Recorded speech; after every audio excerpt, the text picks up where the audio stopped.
Madagascar, c'est une ancienne entre guillemets, colonie française, d'accord? Et là, il y a ce film qui est sorti récemment, et c'est un réalisateur français, Robin Campillo, qui a déjà été primé à Cannes, qui fait ce film. Je vous mets la bande-annonce, et on en parle juste après.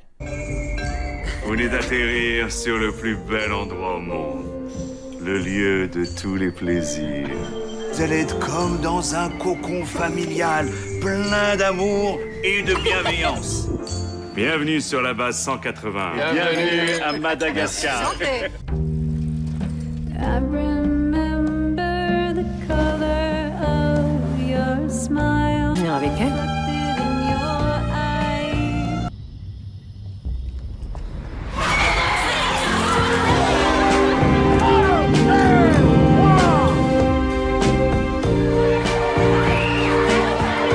Tu fais chier. Mais ça va pas, non? Ça nous fera un souvenir. Je veux pas de souvenir.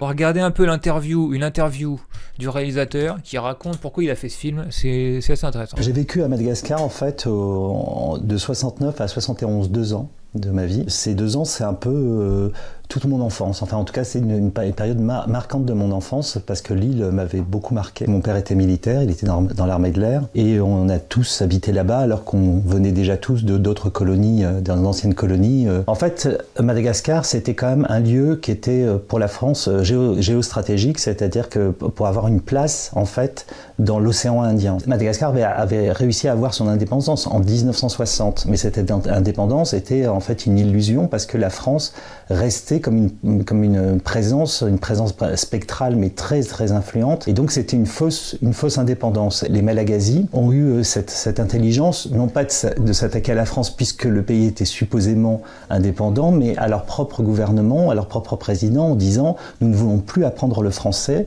nous voulons que nos diplômes nous donnent de vrais boulots. Le colonialisme avait survécu à lui-même et avait permis à la France de garder sa position de force dans l'île. Ok, donc c'est un peu son histoire perso à lui qui raconte dans le truc. J'avais senti très tôt qu'on n'était pas à notre place là-bas. Et que donc en fait cette nostalgie, elle s'est doublée d'une espèce de sentiment où... On peut parler vite fait de ce qui s'est passé en 47, un massacre colonial français à Madagascar. Il y a 70 ans ce jour, le peuple malgache se levait pour se libérer du joug colonial. À cette insurrection, la France répondit par un crime d'ampleur qui a fait plusieurs dizaines de milliers de morts. Il est minuit, ce 29 mars 47, lorsque plusieurs centaines d'insurgés, colonnes de paysans pauvres armés de vieux fusils, s'attaque au camp militaire de Moramanga, à l'est de l'île.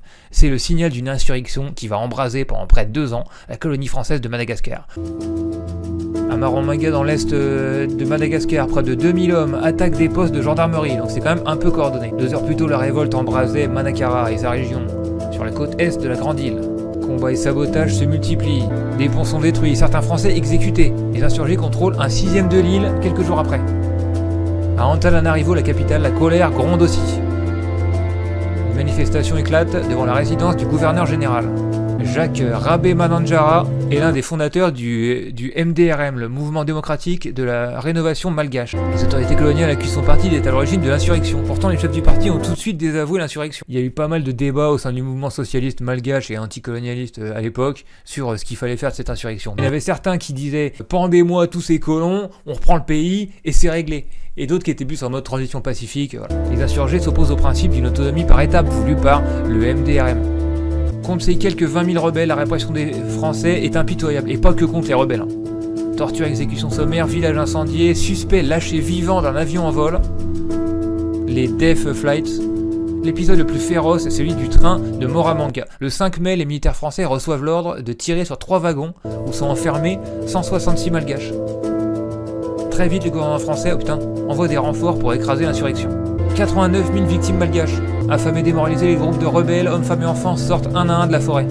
Trahis par le MDRM aussi, il faut dire. L'écrasement des rebelles tient à leur dénuement militaire. En octobre 48, les procès de Razeta Ravoangi et Jacques Rabemananjara, fondateur du MDRM, s'ouvrent à Antananarivo. Donc ça veut dire que même si le MDRM a condamné cette insurrection, alors je sais pas pourquoi, peut-être pour des raisons tactiques, hein, pas impossible non plus qu'un mouvement indépendantiste dise que c'est pas le moment d'attaquer, on va perdre, on attend un peu. Même une fois que c'était fini, et même s'ils ont fait bonne figure en condamnant l'insurrection, ils ont quand même été considérés par le pouvoir colonial comme des responsables. Parce que je pense qu'ils ont eu très peur de perdre Madagascar, donc du coup, il fallait empêcher que ça se reproduise. Les 2 premiers seront condamnés à mort, le 3e aux travaux forcés à perpétuité. Pendant des années, après ça, la puissance coloniale française s'est maintenue en écrasant vraiment d'une main de fer toutes ces rébellions pour éviter que ça n'arrive de nouveau. En 1960, comme avec beaucoup de pays africains, la France offre l'indépendance à Madagascar, mais évidemment à ses conditions. Pourquoi certains historiens estiment-ils que l'État mis en place par Philibert Tsiranana après l'indépendance a été un État néocolonial? On est en 60. Philibert Tsiranana, il est pour l'indépendance, mais indépendance qui ne signifie pas du tout rupture, loin s'en faut, avec la France. Il n'y a pas de changement qualitatif clair entre le régime colonial et celui de la Première République. La présence française est à la fois économique, politique, culturelle. Et il y a toujours la compagnie lyonnaise de Madagascar, la compagnie marseillaise de Madagascar. Les grandes plantations dominées par les Français sont toujours là. La culture française, la langue française reste prépondérante non seulement dans l'enseignement, mais encore dans la culture qui règne à Madagascar en général. Que ce soit autour du président de la République ou dans les ministères, la présence française crève les yeux, les directeurs de cabinet ou les conseillers. Ils imprimaient la politique du gouvernement de Madagascar. Et d'ailleurs, Philibert Tsiranana, il ne l'a jamais caché, il est fils politique spirituel du général de Gaulle. Et quand le général de Gaulle est mort, il a dit carrément au journal Le Monde, le général de Gaulle et mon père et ma mère, c'est lui qui m'a fait. Vous comprenez parfaitement la situation des fantoches qui sont placés par De Gaulle dans les colonies françaises pour passer d'un mode colonial à un mode néocolonial. Et là, on est en 72, le jour où Madagascar a conquis une nouvelle indépendance. Et donc ça, c'est le truc dont parle le film. Le film, il est basé en 71 et ça, c'est en 72. 12 ans après l'indépendance de 1960, des milliers d'étudiants et de travailleurs malgaches manifestent pour dénoncer les accords de coopération signés avec la France. Il y aura 52 morts, mais la malgachisation de l'île Rouge est lancée. Et quelles qu'aient pu être les influences étrangères, mai 72 à Madagascar n'a pas été un mouvement à tendance anarchiste et violent, ni une révolte contre l'autorité, le capitalisme ou la société bourgeoise, à la différence de mai 68, décrit l'un des tribuns de ce mouvement, Michel Rambello. Ce sont, en janvier 72, les futurs médecins malgaches aux pieds nus, d'origine modeste, qui ont commencé, en avril 71, la Fédération des associations d'étudiants de Madagascar. C'est pas un mouvement basé sur la classe ouvrière et le besoin de donner le pouvoir à la classe ouvrière pour débloquer les choses. C'est un mouvement bourgeois de Madagascar qui sent qu'ils pourraient gérer les choses eux-mêmes en fait, et qu'ils se sentent opprimés par les règles de l'ancien empire français. Mais en fait, ils voudraient les remplacer tout simplement. L'université Charles de Gaulle à Tananarive. Depuis la mi-avril, les étudiants appuyés par les lycéens sont en grève. Ils veulent la révision des accords de coopération avec la France et tout particulièrement la réforme et la malgachisation de l'enseignement. Ils estiment que cet enseignement, fidèlement copié sur ce qui se fait en France, est inadapté aux besoins réels de Madagascar. Place de l'Indépendance, les FRS, les forces républicaines de sécurité composées d'hommes de la côte, la garde prétorienne du président Tirane, ouvrent le feu. Ce document d'amateur est le seul document filmé de la fusillade qui fera, dit-on, 34 morts. Tananarive est aussitôt paralysée par la grève générale. Toute la ville semble se mettre à marcher. Cortèges et meetings se multiplient. Le général Adriamaz est nommé gouverneur militaire, mais l'armée donne l'impression de pactiser avec la France. Et sur le podium, le général gouverneur militaire lui-même. Et sauf qu'ils appellent des militaires malgaches au pouvoir, c'est-à-dire qu'ils n'ont pas un parti organisé avec une idéologie propre, etc., liée, je sais pas moi, à la classe ouvrière, comme dans le reste des mouvements anti-impérialistes du monde à ce moment-là. Et bah évidemment, en l'absence de ça, qu'est-ce qui vient boucher le trou quand on a besoin d'une indépendance nationale? C'est l'armée, forcément, qui vont faire appel à l'armée. Les enfants sont les princes de la ville. Tirane n'est déjà plus qu'un roi sans pouvoir. Révision des accords de coopération, démission du président, l'armée au pouvoir. Bouh! Tu crois faire une révolution? Et t'as un mec qui arrive comme ça avec ce genre de revendication, je suis désolé. Ils ont une partie de l'armée qui est avec eux, clairement. Ils ont un mec qui est en mode homme sauveur, tribun, etc. Donc est-ce que c'est un putsch militaire ou est-ce que c'est une révolution d'une partie de la bourgeoisie malgache? Un peu les deux, d'accord. Et brusquement, Sur la pression de ses conseillers, Ziran cède. Il renvoie son gouvernement. Le général Ramansoa reçoit les pleins pouvoirs. Tout était déjà prêt, bon. Officiellement, Ziran reste président. Qui s'en occupe encore? Tananarive a réussi sa révolution. Une révolution qui est avant tout celle de la bourgeoisie des hauts plateaux. Une bourgeoisie qui en avait assez d'être tenue à l'écart du pouvoir politique et plus encore du pouvoir économique.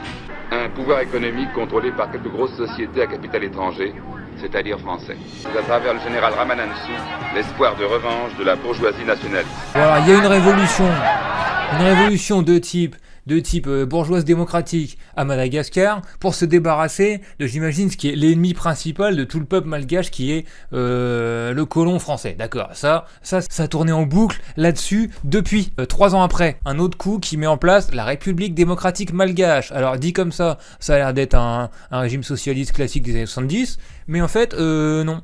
Donc c'est même pas un mouvement populaire ou une guérilla communiste qui a pris le pouvoir à ce moment-là. C'est un général qui s'est dit alors moi aussi je fais un putsch et moi je suis socialiste donc on va faire ça comme ça.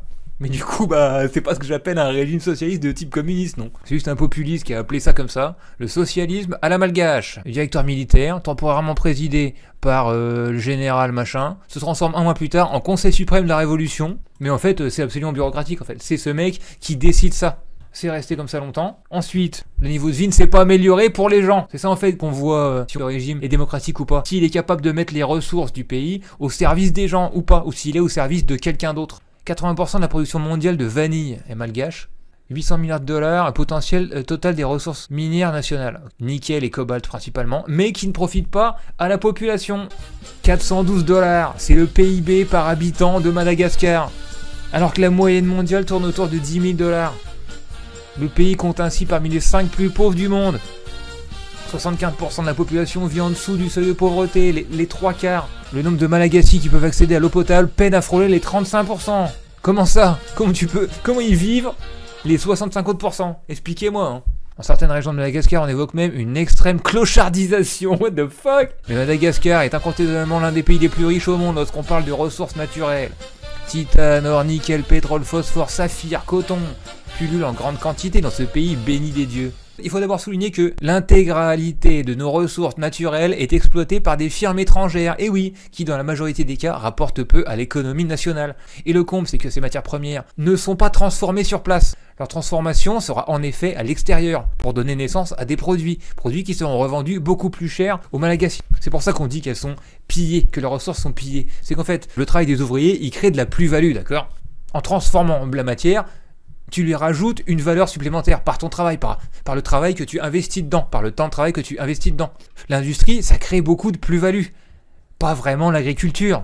Tous ces pays qui ont des ressources minières ou agricoles, quand on dit qu'on les pille, c'est que on prend ces ressources, mais on crée pas la plus-value sur place. On va la créer dans des usines d'entreprises occidentales principalement, ailleurs. Et donc c'est là où le PIB va se faire. Allez, vraiment pour résumer de manière très large. Une brique d'uranium, t'as beau avoir risqué ta vie pour creuser un vieux caillou tout gris, tant que c'est pas transformé, raffiné, enrichi, etc. pour être utilisé dans les centrales nucléaires, ça vaut que dalle, Et donc c'est vendu comme que dalle. Malgré la pseudo-révolution de 71-72 à Madagascar, qui a mis en place une partie de la bourgeoisie malgache, ça n'a pas changé la dépendance de Madagascar à l'impérialisme en fait. La société Ambatovi exploite et exporte le nickel et le cobalt malgache, d'accord? Alors c'est qui ces mecs? La Phelps Dodge, une boîte anglo-saxonne. L'ilménite, elle est contrôlée par Rio Tinto, est un groupe minier multinational anglo-australien. Bon bref, vous avez compris quoi, Cette fameuse révolution, elle n'a pas changé grand-chose. Et c'est aussi pour ça qu'on ne peut pas faire confiance à tous ces coups d'état militaires. Si c'est une révolution qui est basée sur, comme je disais, un parti qui veut mettre la classe ouvrière au centre avec son idéologie, machin, et qui vont se baser sur des conseils populaires partout, qui va socialiser l'économie, qui va nationaliser, qui va surtout électrifier, éduquer tout le monde, industrialiser le pays de manière lourde. Évidemment, là, tu peux dire, ok, on est sur la voie de l'indépendance, parce que l'indépendance, c'est pas juste de dire, de mettre un drapeau de la Russie, ou de mettre un t-shirt de Thomas Sankara, d'accord? Il faut faire les choses. Les armées en Afrique, les militaires en Afrique surtout, c'est des outils qui sont utilisables à souhait dans tous les sens par des agents étrangers, comme des États impérialistes ou même des entreprises directement. Donc voilà où on en est en Afrique.